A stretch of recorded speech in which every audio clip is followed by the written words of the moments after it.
mga ka-PNN, unti-unting dinadagsa ngayon ng mga nagpoprotesta ang Quirino Grandstand. Kasabay ng pagdagsa ng mga tao ay pagpapaigting ng seguridad ang isinasagawa ng Philippine National Police sa iba't ibang parte ng Quirino Grandstand.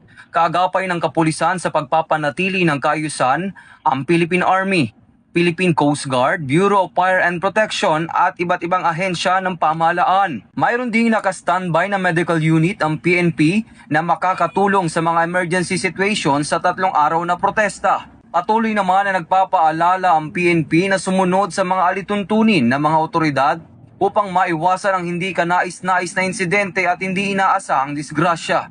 Hindi titigil ang PNP sa pagbabantay at pagpapaigting ng seguridad, partikular na sa 3 araw na kilos protesta. Mula dito sa Quirino Grandstand, ako ang iyong Police News Network correspondent, Patrolman Edwin Baris, alagad ng batas, taga-taguyod ng Balitang Pulis.